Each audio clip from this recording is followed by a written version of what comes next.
Your company and your company alone, Mr. Carney, has the legal authority to reject the subsidies that have doubled power bills on poor and working class Ontarians. Simple yes or no question. Will you turn down those subsidies to give Ontario's poor a break? Just a yes or no.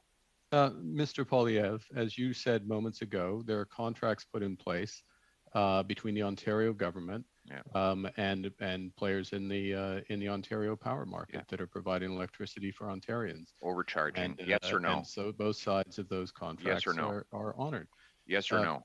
Mr. Poilievre, may I ask you to not speak over the witness? I can't hear the answer, and therefore the interpreters can. Point of order, Madam Chair. What is the point of order? Point of order is that the rule is that the answer mustn't exceed the length of the question.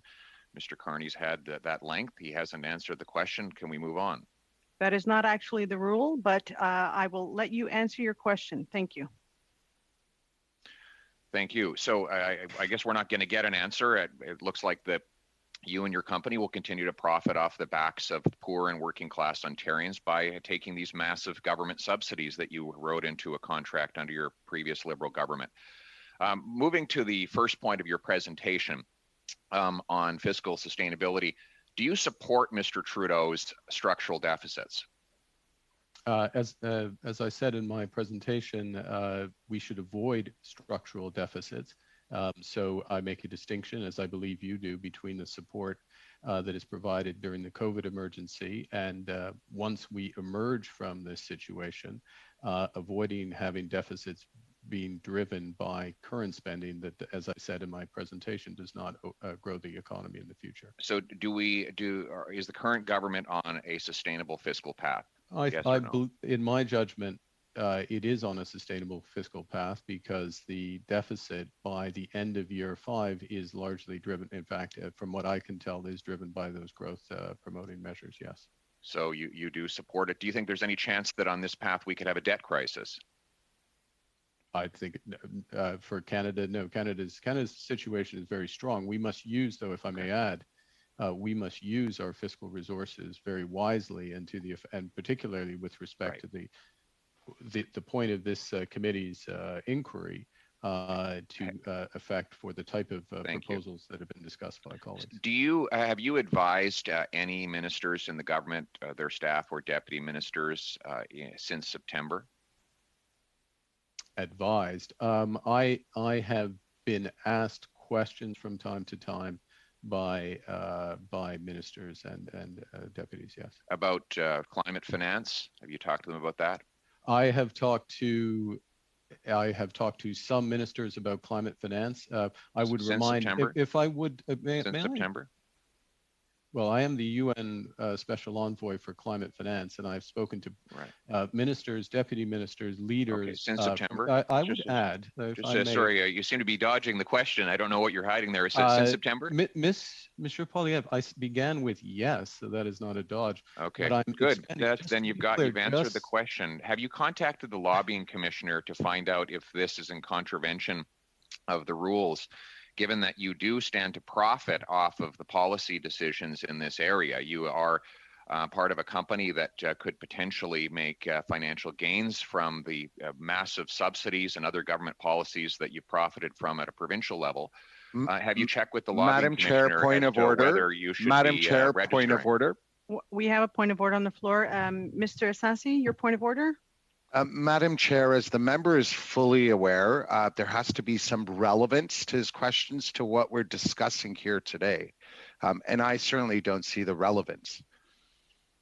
So, Mr. Poilievre, I remind you that we are doing the study on the economic recovery. This is not a study into Mr. Carney's business profile. So can I ask that you please continue to focus your questions on the study? Thank you. Point of order, Madam Chair. Just on the point of relevance, the member's questions absolutely are relevant. When you, for example, go to the website of Brookfield Assets, the second and the fourth headline are driving to net zero and driving tomorrow's economy with renewable power. So it absolutely seems to me to be relevant within the scope of this particular study for the member to be pursuing questions to the witness about topics he himself presented on in his opening comments and relevant to the subject of the study. I'm ruling that I'd like to Mr. Poilievre to continue his questions, but to make sure that they stay in line with the study. So I'm giving him back his time if he would like to continue. Yes, Mr. Carney, you do stand to profit off of these policies, and yet you are regularly intervening and influencing the decisions of ministers, deputy ministers, and you've done so since you became an executive at Brookfield. Did you register, yes or no, your interactions with the lobbying commissioner? I'm sorry, I'm not going to have the premises to that question stand. I do not intervene. I do not influence. I would remind the members of this committee. Did you register? I would remind that I am an envoy of the United Nations, an advisor of the right, UK another Prime conflict Minister of interest with respect to COP26, and that the United Nations and the UK government. Did you register to lobby, Mr. Carney? Yes or no? If I may be allowed to, if I may note, I have testified. Did you register to lobby? To Parliament. Did you register to over lobby? my career, I'm normally did you register to lobby? Answer the question. Madam Chair, did you register to point lobby? of order. Mr. Poilievre, may I ask that you allow the witness to answer before you talk over, because we can't hear the answer. Thank you. Did he register to lobby? I represent the United Nations. I represent the UK. Do you register? Did you register to lobby? Yes or no? We have a public point of order, Madam Chair. Strategy. I would like point to of order. Answer the question. Yeah, yes, that's a great idea to the witness. I think the witness probably should answer the MP's Madam question, Stubbs, since that's Madam what Stubbs, witnesses are supposed to do at committee.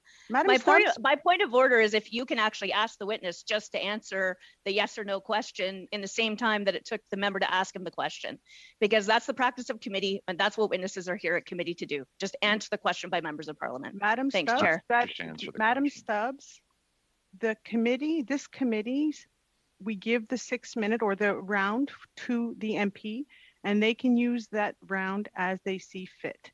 The committee does not have the same practice as in the House, so I will let Mr. Poilievre continue. He has about 20 seconds remaining in his round if he'd like to ask the witness a question, and we'll wait for the answer. Thank you. Your company says that it seeks to make profit off of these so-called green investments, which usually mean government subsidies. So you have a financial interest in these policies, sir. Your bonus is probably tied to them.